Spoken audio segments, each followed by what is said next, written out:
Jika seseorang bertanya, "Mengapa engkau mensejajarkan Rabiah dengan kaum lelaki?" Maka jawabanku adalah, bahwa Nabi sendiri pernah berkata, "Sesungguhnya Allah tidak memandang rupa kamu. Dan yang menjadi masalah bukanlah bentuk, tetapi niat." Seperti yang dikatakan Nabi, manusia-manusia akan dimuliakan sesuai dengan niat di dalam hati mereka. Selanjutnya, apabila kita boleh menerima 2/3 ajaran agama dari Aisyah, maka sudah tentu kita boleh pula menerima petunjuk-petunjuk agama dari pelayan pribadinya itu. Apabila seorang perempuan berubah menjadi seorang laki-laki pada jalan Allah, maka ia adalah sejajar dengan kaum laki-laki, dan kita tidak dapat menyebutnya sebagai seorang perempuan lagi. Pada malam Rabiah dilahirkan ke atas dunia, tidak ada suatu barang berharga yang dapat ditemukan di dalam rumah orang tuanya, karena ayahnya adalah seorang yang sangat miskin. Si ayah bahkan tidak mempunyai minyak walau setetes pun untuk pemoles pusar puterinya itu. Mereka tidak mempunyai lampu dan tidak mempunyai kain untuk menyelimuti Rabiah. Si ayah telah memperoleh 3 orang puteri dan Rabiah adalah puterinya yang keempat. Itulah sebabnya mengapa ia dinamakan Rabiah. "Pergilah kepada tetangga kita si Anu, dan mintalah sedikit minyak, sehingga aku dapat menyalakan lampu," istrinya berkata kepadanya. Tetapi si suami telah bersumpah bahwa ia tidak akan meminta sesuatu jua pun dari manusia lain. Maka pergilah ia, pura-pura menyentuhkan tangannya ke pintu rumah tetangga tersebut, lalu kembali lagi ke rumahnya. Mereka tidak mau membukakan pintu, ia melaporkannya kepada istrinya sesampainya di rumah. Istrinya yang malang menangis sedih. Dalam keadaan yang serba memprihatinkan itu, si suami hanya dapat menekurkan kepala ke atas lutut dan terlena. Di dalam tidurnya ia bermimpi melihat Nabi. Nabi membujuknya, "Janganlah engkau bersedih, karena bayi perempuan yang baru dilahirkan itu adalah ratu kaum wanita, dan akan menjadi penengah bagi 70.000 orang di antara kaumku." Kemudian Nabi meneruskan, "Besok pergilah engkau menghadap Isa Az-Zadan, gubernur Basrah. Di atas sehelai kertas, tuliskan kata berikut ini. Setiap malam engkau mengirimkan solawat 100 kali kepadaku. Dan setiap malam Jumat 400 kali. Kemarin adalah malam Jumat, tetapi engkau lupa melakukannya. Sebagai penebus kelalaianmu itu, berikanlah kepada orang ini 400 dinar, yang telah engkau peroleh secara halal." Ketika terjaga dari tidurnya, ayah Rabiah mengucurkan air mata. Ia pun bangkit, dan menulis seperti yang telah dipesankan Nabi kepadanya, dan mengirimkannya kepada gubernur, melalui pengurus rumah tangga istana. "Berikanlah 2.000 dinar kepada orang-orang miskin." Gubernur memberikan perintah setelah membaca surat tersebut. "Sebagai tanda syukur karena Nabi masih ingat kepadaku. Kemudian berikan 400 dinar kepada si Syekh ayah Rabiah, dan katakan kepadanya, aku harap engkau datang kepadaku, sehingga aku dapat melihat wajahmu. Namun, tidaklah pantas bagi seorang seperti kamu untuk datang menghadapku. Lebih baik, seandainya akulah yang datang dan menyekap pintu rumahmu dengan janggutku ini. Walaupun demikian, demi Allah, aku memohon kepadamu, apapun yang engkau butuhkan katakanlah kepadaku." Ayah Rabiah menerima uang emas tersebut dan membeli sesuatu yang dirasa perlu. Ketika Rabiah beranjak besar, sedang ayah bundanya telah meninggal dunia, bencana kelaparan melanda kota Basrah, dan ia terpisah dari kakak-kakak perempuannya. Suatu hari, ketika Rabiah keluar rumah, ia terlihat oleh seorang penjahat yang segera menangkapnya, kemudian menjualnya dengan harga 6 dirham. Orang yang membeli dirinya, menyuruh Rabiah mengerjakan pekerjaan-pekerjaan berat. Pada suatu hari, ketika ia berjalan-jalan, seseorang yang tak dikenal datang menghampirinya. Rabiah melarikan diri, tiba-tiba ia terjatuh tergelincir, sehingga tangannya terkilir. Rabiah menangis sambil mengantuk-antukan kepalanya ke tanah. "Ya Allah, aku adalah seorang asing di negeri ini. Tidak mempunyai ayah bunda, seorang tawanan yang tak berdaya, sedang tanganku cedera. Namun semua itu tidak membuatku bersedih hati. Satu-satunya yang kuharapkan adalah dapat memenuhi kehendakmu, dan mengetahui apakah engkau berkenan atau tidak." "Rabiah, janganlah engkau berduka," sebuah suara berkata kepadanya. "Esok lusa engkau akan dimuliakan, sehingga malaikat-malaikat iri kepadamu." Rabiah kembali ke rumah tuannya. Di siang hari ia terus berpuasa dan mengabdi kepada Allah. Sedangkan di malam hari, ia berdoa kepada Allah sambil terus berdiri sepanjang malam. Pada suatu malam, tuannya terjaga dari tidur, dan melalui jendela terlihat olehnya Rabiah sedang bersujud dan berdoa kepada Allah. Ya Allah, Engkau tahu bahwa hasrat hatiku adalah untuk dapat memenuhi perintah-Mu dan mengabdi kepadamu. Jika aku dapat mengubah nasib diriku ini, niscaya aku tidak akan beristirahat barang sebentar pun dari mengabdi kepadamu. Tetapi Engkau telah menyerahkan diriku ke bawah kekuasaan seorang hamba-Mu. Demikianlah kata-kata yang diucapkan Rabiah di dalam doanya itu. Dengan mata kepalanya sendiri, si majikan menyaksikan betapa sebuah lentera tanpa rantai tergantung di atas kepala Rabiah, sedang cahayanya menerangi seluruh rumah. Menyaksikan peristiwa ini, ia merasa takut. Ia lalu beranjak ke kamar tidurnya dan duduk merenung hingga fajar tiba. Ketika hari telah terang, ia memanggil Rabiah, bersikap lembut kepadanya kemudian membebaskannya. "Izinkanlah aku pergi," Rabiah berkata. Tuannya memberikan izin.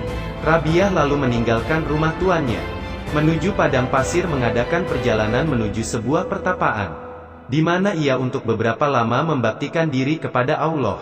Kemudian ia berniat hendak menunaikan ibadah haji. Maka berangkatlah ia menempuh padang pasir kembali. Barang-barang miliknya dibuntalnya di atas punggung keledai. Tetapi begitu sampai di tengah-tengah padang pasir, keledai itu mati. "Biarlah kami yang membawa barang-barangmu." Lelaki-lelaki di dalam rombongan itu menawarkan jasa mereka. "Tidak, teruskanlah perjalanan kalian," jawab Rabiah. "Bukan tujuanku untuk menjadi beban kalian." Rombongan itu meneruskan perjalanan dan meninggalkan Rabiah seorang diri. "Ya Allah," Rabiah berseru sambil menengadahkan kepala. "Demikiankah caranya raja-raja memperlakukan seorang wanita yang tak berdaya di tempat yang masih asing baginya? Engkau telah memanggilku ke rumahmu, tetapi di tengah perjalanan engkau membunuh keledaiku, dan meninggalkanku sebatang kara di tengah-tengah padang pasir ini." Belum lagi Rabiah selesai dengan kata-katanya ini, tanpa diduga keledai itu bergerak berdiri. Rabiah meletakkan barang-barangnya ke atas punggung binatang itu, dan melanjutkan perjalanannya. Tokoh yang meriwayatkan kisah ini mengatakan bahwa, tidak berapa lama setelah peristiwa itu, ia melihat keledai kecil tersebut sedang dijual orang di pasar. Beberapa hari lamanya Rabiah meneruskan perjalanannya menempuh padang pasir. Sebelum ia berhenti, ia berseru kepada Allah, "Ya Allah, aku sudah letih. Ke arah manakah yang harus kutuju? Aku ini hanyalah segumpal tanah sedang rumahmu terbuat dari batu. Ya Allah, aku memohon kepadamu, tunjukkanlah dirimu." Allah berkata ke dalam hati sanubari Rabiah, "Rabiah, engkau sedang berada di atas sumber kehidupan 18.000 dunia. Tidakkah engkau ingat betapa Musa telah memohon untuk melihat wajahku, dan gunung-gunung terpecah menjadi 40 keping? Oleh sebab itu, merasa cukuplah engkau dengan namaku saja." Pada suatu malam, ketika Rabiah sedang salat di sebuah pertapaan, ia merasa sangat letih sehingga ia jatuh tertidur. Sedemikian nyenyak tidurnya, sehingga ketika matanya berdarah tertusuk alang-alang dari tikar yang ditidurinya, ia sama sekali tidak menyadarinya. Seorang maling masuk menyelinap ke dalam pertapaan itu dan mengambil cadar Rabiah. Ketika hendak menyingkir dari tempat itu, didapatinya bahwa jalan keluar telah tertutup.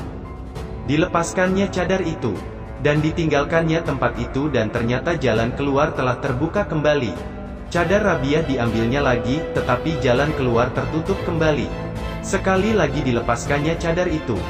7 kali perbuatan seperti itu diulanginya. Kemudian terdengarlah olehnya sebuah suara dari pojok pertapaan itu.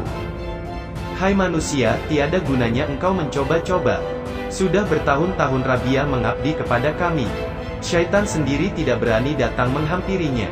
Tetapi betapakah seorang maling memiliki keberanian hendak mencuri cadarnya? Pergilah dari sini hai manusia jahanam. Tiada guna engkau mencoba-coba lagi." Jika seorang sahabat sedang tertidur, maka sang sahabat bangun dan berjaga-jaga. 2 orang pemuka agama datang mengunjungi Rabiah, dan keduanya merasa lapar. "Mudah-mudahan Rabiah akan menyuguhkan makanan kepada kita," kata mereka. Makanan yang disuguhkan Rabiah pasti diperolehnya secara halal. Ketika mereka sudah duduk, Di depan mereka telah terhampar serbet dan di atasnya ada 2 potong roti. Melihat hal ini mereka sangat gembira.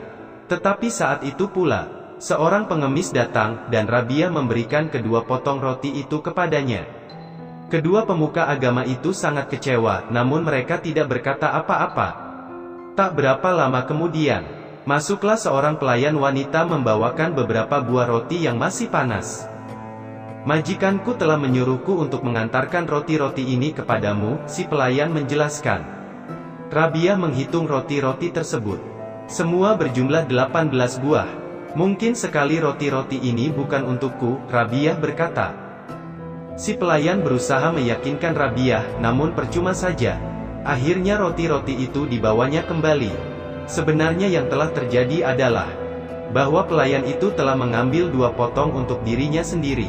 Kepada nyonya majikannya, ia meminta 2 potong roti lagi, kemudian kembali ke tempat Rabiah. Roti-roti itu dihitung oleh Rabiah. Ternyata semuanya ada 20 buah, dan setelah itu barulah ia menerimanya.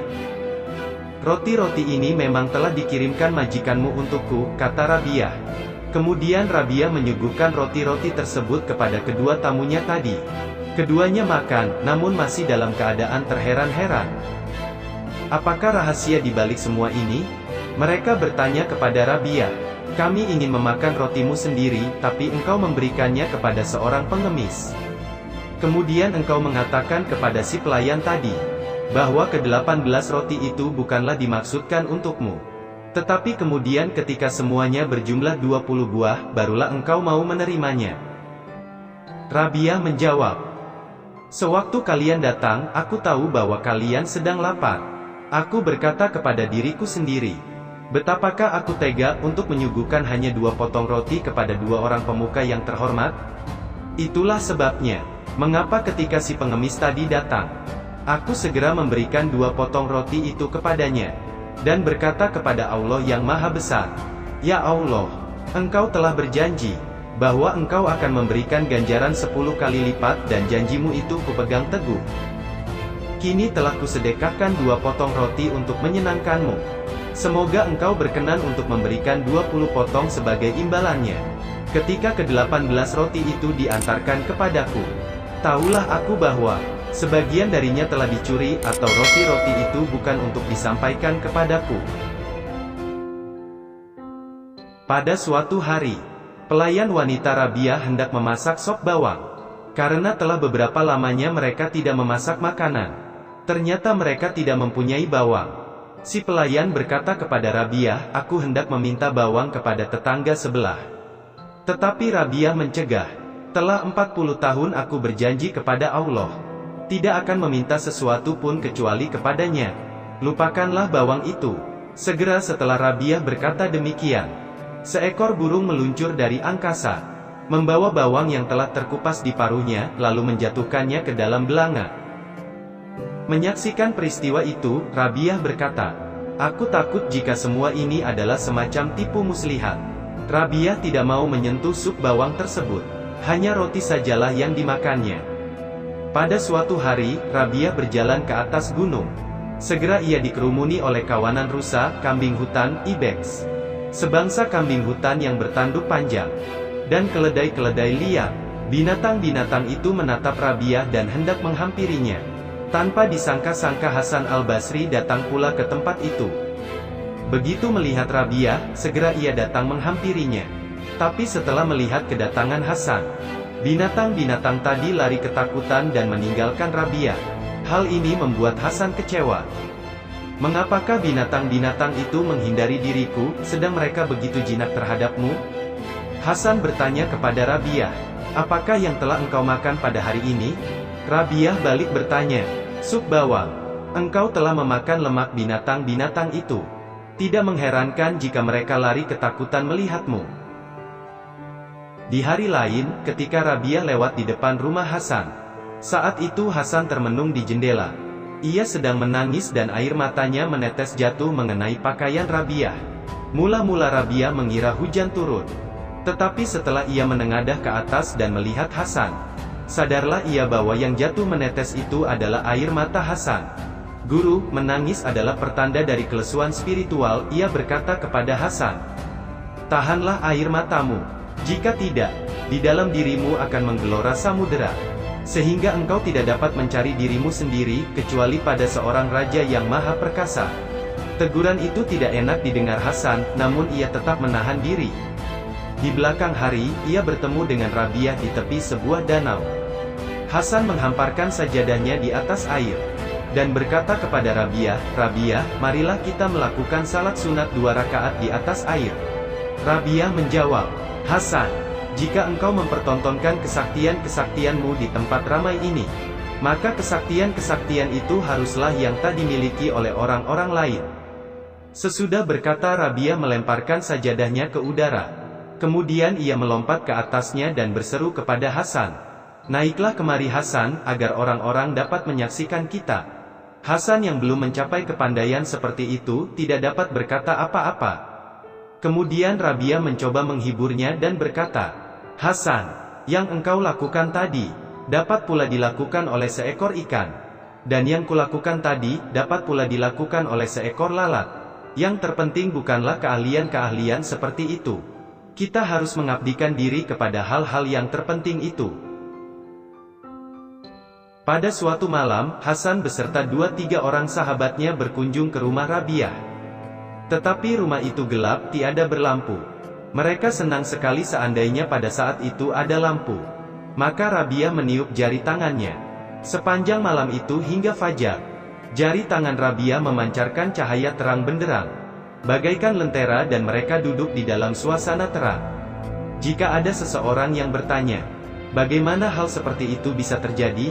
Maka jawabanku adalah, persoalannya adalah sama dengan tangan Musa. Jika ia kemudian menyangkal, tetapi Musa adalah seorang nabi, maka jawabanku, barang siapa yang mengikuti jejak nabi akan mendapatkan sepercik kenabian. Seperti yang pernah dikatakan Nabi Muhammad sendiri, barang siapa yang menolak harta benda yang tidak diperoleh secara halal, walaupun harganya 1 sen, sesungguhnya ia telah mencapai suatu tingkat kenabian. Nabi Muhammad juga pernah berkata, sebuah mimpi yang benar adalah 1/40 dari kenabian.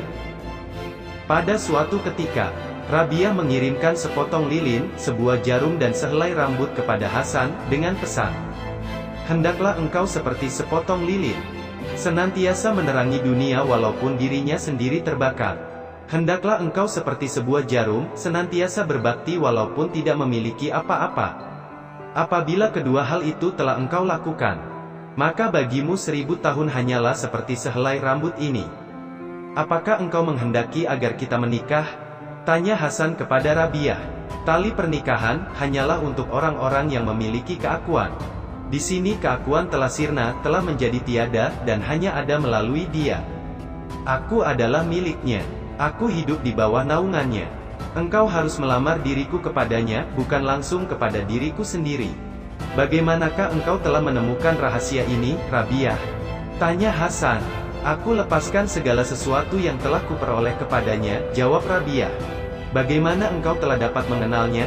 Hasan, engkau lebih suka bertanya, tetapi aku lebih suka menghayati, jawab Rabiah. Suatu hari Rabiah bertemu dengan seseorang yang kepalanya dibalut. Mengapa engkau membalut kepalamu? Tanya Rabiah. Karena aku merasa pusing, jawab lelaki itu. Berapakah umurmu? Rabiah bertanya lagi. 30 tahun, jawabnya. Apakah engkau banyak menderita sakit dan merasa susah di dalam hidupmu? Tidak, jawabnya lagi. Selama 30 tahun engkau menikmati hidup yang sehat. Engkau tidak pernah mengenakan selubung kesyukuran. Tetapi baru malam ini saja kepalamu terasa pusing. Engkau telah mengenakan selubung keluh kesah, kata Rabiah. Suatu ketika Rabiah menyerahkan uang 4 dirham kepada seorang lelaki. Belikanlah kepadaku sebuah selimut, kata Rabiah, karena aku tidak mempunyai pakaian lagi. Lelaki itu pun pergi, tetapi tidak lama kemudian ia kembali dan bertanya kepada Rabiah. Selimut berwarna apakah yang harus kubeli? Apa peduliku dengan warna? Rabiah berkata, kembalikan uang itu kepadaku kembali. Diambilnya ke-4 buah dirham perak itu dan dilemparkannya ke sungai Tigris. Suatu hari di musim semi, Rabiah memasuki tempat tinggalnya, kemudian melongok keluar karena pelayannya berseru. Ibu, keluarlah dan saksikanlah apa yang telah dilakukan oleh Sang Pencipta. Lebih baik engkaulah yang masuk kemari. Jawab Rabiah, dan saksikanlah Sang Pencipta itu sendiri. Aku sedemikian asyik menatap Sang Pencipta, sehingga apakah peduliku lagi terhadap ciptaan-ciptaannya? Beberapa orang datang mengunjungi Rabiah, dan menyaksikan betapa ia sedang memotong sekerat daging dengan giginya. Apakah engkau tidak mempunyai pisau untuk memotong daging itu? Tanya mereka. Aku tak pernah menyimpan pisau di dalam rumah ini karena takut terluka, jawab Rabiah. Rabiah berpuasa seminggu penuh. Selama berpuasa itu ia tidak makan dan tidak tidur. Setiap malam ia tekun melaksanakan salat dan berdoa. Lapar yang dirasakannya sudah tidak tertahankan lagi. Seorang tamu masuk ke rumah Rabiah membawa semangkuk makanan. Rabiah menerima makanan itu. Kemudian ia pergi mengambil lampu. Ketika ia kembali ternyata seekor kucing telah menumpahkan isi mangkuk itu. Akan kuambilkan kendi air dan aku akan berbuka puasa, Rabiah berkata. Ketika ia kembali dengan sekendi air, ternyata lampu telah padam. Ia hendak meminum air kendi itu di dalam kegelapan. Tetapi kendi itu terlepas dari tangannya dan jatuh, pecah berantakan. Rabiah meratap dan mengeluh sedemikian menyayat hati. Seolah-olah sebagian rumahnya telah dimakan api. Rabiah menangis, "Ya Allah, apakah yang telah engkau perbuat terhadap hamba-Mu yang tak berdaya ini?" Berhati-hatilah Rabiah. Sebuah seruan terdengar di telinganya. "Janganlah engkau sampai mengharapkan bahwa aku akan menganugerahkan semua kenikmatan dunia kepadamu, sehingga pengabdianmu kepadaku terhapus dari dalam hatimu." Pengabdian kepadaku dan kenikmatan-kenikmatan dunia tidak dapat dipadukan di dalam satu hati. Rabiah, engkau menginginkan suatu hal sedang aku menginginkan hal yang lain. Hasratku dan hasratmu tidak dapat dipadukan di dalam satu hati. Setelah mendengar celaan ini, Rabiah mengisahkan, "Kulepaskan hatiku dari dunia dan kubuang segala hasrat dari dalam hatiku. Sehingga selama 30 tahun yang terakhir ini, apabila melakukan salat, maka aku menganggap sebagai salatku yang terakhir." Beberapa orang mengunjungi Rabiah untuk mengujinya. Mereka ingin memergoki Rabiah mengucapkan kata-kata yang tidak dipikirkannya terlebih dahulu. Segala macam kebajikan telah dibagi-bagikan kepada kepala kaum lelaki, mereka berkata. Mahkota kenabian telah ditaruh di kepala kaum lelaki. Sabuk kebangsawanan telah diikatkan di pinggang kaum lelaki. Tidak ada seorang perempuan pun yang telah diangkat Allah menjadi nabi. Semua itu memang benar, jawab Rabiah. Tetapi egoisme, memuja diri sendiri dan ucapan, "Bukankah aku Tuhanmu yang maha tinggi?" tidak pernah terbersit di dalam dada perempuan. Dan tak ada seorang perempuan pun yang banci. Semua ini adalah bagian kaum lelaki. Tetapi egoisme, memuja diri sendiri dan ucapan, "Bukankah aku Tuhanmu yang maha tinggi?" tidak pernah terbersit di dalam dada perempuan. Dan tak ada seorang perempuan pun yang banci. Semua ini adalah bagian kaum lelaki. Ketika Rabiah menderita sakit yang gawat, kepadanya ditanyakan apakah penyebab penyakitnya itu. "Aku telah menatap surga," jawab Rabiah, "dan Allah telah menghukum diriku." Kemudian Hasan al-Basri datang untuk mengunjungi Rabiah. "Aku mendapatkan salah seorang di antara pemuka-pemuka kota Basrah berdiri di pintu pertapaan Rabiah. Ia hendak memberikan sekantong emas kepada Rabiah dan ia menangis." Hasan mengisahkan. "Aku bertanya kepadanya, 'Mengapakah engkau menangis?' 'Aku menangis karena wanita suci zaman ini,' jawabnya. 'Karena jika berkah kehadirannya tidak ada lagi, celaka umat manusia. Aku telah membawakan uang sekedar untuk biaya perawatannya.' Ia melanjutkan, 'Tetapi aku khawatir kalau Rabiah tidak mau menerimanya. Bujuklah Rabiah agar ia mau menerima uang ini.' Maka masuklah Hasan ke dalam pertapaan Rabiah, dan membujuknya untuk mau menerima uang itu.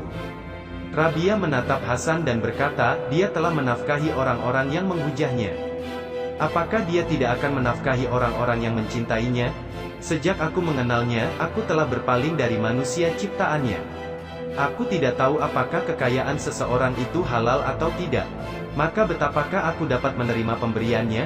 Pernah aku menjahit pakaian yang robek dengan diterangi lampu dunia. Beberapa saat hatiku lengah, tetapi akhirnya aku pun sadar Pakaian itu kurobek kembali pada bagian-bagian yang telah kujahit itu, dan hatiku menjadi lega. Mintalah kepadanya, agar ia tidak membuat hatiku lengah lagi. Abdul Wahid Amir mengisahkan bahwa ia bersama Sofyan Ats-Tsauri mengunjungi Rabiah ketika sakit. Tetapi karena menyeganinya, mereka tidak berani menegurnya atau menyapa Rabiah. Engkaulah yang berkata, kataku kepada Sofyan. Jika engkau berdoa, Sofyan berkata kepada Rabiah, niscaya penderitaanmu ini akan hilang. Rabiah menjawab, tidak tahukah engkau, siapa yang menghendaki aku menderita seperti ini? Bukankah Allah? Ya, Sofyan membenarkan. Betapa mungkin engkau mengetahui hal ini, menyuruhku untuk memohonkan hal yang bertentangan dengan kehendaknya? Bukankah tidak baik apabila kita menentang sahabat kita sendiri? Apakah yang engkau inginkan Rabiah? Sofyan bertanya pula, Sofyan, engkau adalah seorang yang terpelajar. Tetapi mengapa engkau bertanya, apakah yang engkau inginkan? Demi kebesaran Allah. Rabiah berkata, tanda setelah 12 tahun lamanya aku menginginkan buah korma segar. Engkau tentu tahu bahwa di kota Basra buah korma sangat murah harganya. Tetapi hingga saat ini, aku tidak pernah memakannya. Aku ini hanyalah hambanya, maka kafirlah aku. Engkau harus menginginkan segala sesuatu yang diinginkannya semata-mata, agar engkau dapat menjadi hambanya yang sejati. Tetapi lain lagi persoalannya, jika Tuhan sendiri memberikannya. Sofyan terdiam. Kemudian ia berkata kepada Rabiah, karena aku tak dapat berbicara mengenai dirimu, maka engkaulah yang berbicara mengenai diriku. Engkau adalah manusia yang baik kecuali dalam satu hal. Engkau mencintai dunia. Engkau pun suka membacakan hadis-hadis. Yang terakhir ini dikatakan Rabiah dengan maksud bahwa membacakan hadis-hadis tersebut adalah suatu perbuatan yang mulia. Sofyan sangat tergugah, hatinya berseru, ya Allah, kasihilah aku. Tetapi Rabiah mencela, tidak malukah engkau mengharapkan kasih Allah, sedangkan engkau sendiri tidak mengasihinya? Malik bin Dinar berkisah sebagai berikut. Aku mengunjungi Rabiah. Kusaksikan dia menggunakan gayung pecah untuk minum dan bersuci, sebuah tikar dan sebuah batu bata yang kadang-kadang dipergunakannya sebagai bantal. Menyaksikan semua itu hatiku menjadi sedih. Aku mempunyai teman-teman yang kaya, aku berkata kepada Rabiah, jika engkau menghendaki sesuatu akan kumintakan kepada mereka. Malik, engkau telah melakukan kesalahan yang besar, jawab Rabiah. Bukankah yang menafkahi aku dan yang menafkahi mereka adalah satu? Iya, jawabku. Apakah yang menafkahi orang-orang miskin itu lupa kepada orang-orang miskin karena kemiskinan mereka? Dan apakah dia ingat kepada orang-orang kaya karena kekayaan mereka? Tanya Rabiah. Tidak, jawabku. Jadi, Rabiah meneruskan, karena dia mengetahui keadaanku, bagaimanakah aku harus mengingatkannya? Beginilah yang dikehendakinya, dan aku menghendaki seperti yang dikehendakinya. Pada suatu hari, Hasan al-Basri, Malik bin Dinar dan Syakik al-Balhi mengunjungi Rabiah yang sedang terbaring dalam keadaan sakit. Seorang manusia tidak dapat dipercaya kata-katanya jika ia tidak tabah menanggung cambukan Allah, kata Hasan memulai pembicaraan. Kata-katamu itu berbau egoisme, Rabiah membalas. Kemudian giliran Syakik untuk mencoba. Seorang wanita tidak dapat dipercaya kata-katanya jika ia tidak bersyukur karena cambukan Allah. Ada yang lebih baik daripada itu, jawab Rabiah. Malik bin Dinar maju. Seorang manusia tidak dapat dipercaya kata-katanya jika ia tidak merasa bahagia ketika menerima cambukan Allah. Masih ada yang lebih baik daripada itu, Rabiah mengulangi jawabannya. Jika demikian, katakanlah kepada kami, mereka mendesak Rabiah. Maka berkatalah Rabiah, seorang manusia tidak dapat dipercaya kata-katanya jika ia tidak lupa kepada cambukan Allah ketika ia merenungkannya. Seorang cendekia terkemuka di kota Basrah mengunjungi Rabiah yang sedang terbaring sakit. Sambil duduk di sisi tempat tidur Rabiah, ia mencaci maki dunia. Rabiah berkata kepadanya, sesungguhnya engkau sangat mencintai dunia ini. Jika engkau tidak mencintai dunia, tentu engkau tidak akan menyebut-nyebutnya berulang kali seperti ini. Seorang pembelilah yang senantiasa mencela barang-barang yang hendak dibelinya. Jika engkau tidak merasa berkepentingan dengan dunia ini, tentulah engkau tidak akan memuji-muji atau memburuk-burukannya. Engkau menyebut-nyebut dunia ini. Seperti kata sebuah peribahasa, barang siapa mencintai sesuatu hal, maka ia sering menyebut-nyebutnya. Ketika tiba saatnya Rabiah harus meninggalkan dunia fana ini, orang-orang yang menungguinya meninggalkan kamarnya dan menutup pintu kamar itu dari luar. Setelah itu, mereka mendengar suara yang berkata, "Wahai jiwa yang damai, kembalilah kepada Tuhanmu dengan berbahagia." Beberapa saat kemudian, tak ada lagi suara yang terdengar dari kamar Rabiah. Mereka lalu membuka pintu kamar itu, dan mendapatkan Rabiah telah berpulang. Setelah Rabiah meninggal dunia, ada yang bertemu dengannya dalam sebuah mimpi. Kepadanya ditanyakan, "Bagaimana engkau menghadapi Munkar dan Nakir?" Rabiah menjawab, "Kedua malaikat itu datang kepadaku dan bertanya, 'Siapakah Tuhanmu?' Aku menjawab, 'Pergilah kepada Tuhanmu dan katakan kepadanya, Dia antara beribu-ribu makhluk yang ada, janganlah engkau melupakan seorang wanita tua yang lemah. Aku hanya memiliki engkau di dunia yang luas. Tidak pernah lupa kepadamu. Tetapi mengapakah engkau mengirim utusan sekedar menanyakan, siapa Tuhanmu, kepadaku? Ya Allah, apapun yang engkau karuniakan kepadaku di dunia ini, berikanlah kepada musuh-musuhmu. Dan apapun yang akan engkau karuniakan kepadaku di akhirat nanti, berikanlah kepada sahabat-sahabatmu, karena engkau sendiri cukuplah bagiku. Ya Allah, jika aku menyembahmu karena takut kepada neraka, bakarlah aku di dalam neraka. Dan jika aku menyembahmu karena mengharapkan surga, campakkanlah aku dari dalam surga. Tetapi jika aku menyembahmu demi engkau semata, janganlah engkau enggan memperlihatkan keindahan wajahmu yang abadi kepadaku. Ya Allah, semua jerih dan semua hasratku di antara kesenangan-kesenangan dunia ini, adalah untuk mengingat engkau, dan di akhirat nanti, di antara segala kesenangan akhirat adalah untuk berjumpa denganmu. Begitulah halnya dengan diriku, seperti yang telah kukatakan. Kini, perbuatlah seperti yang engkau kehendaki.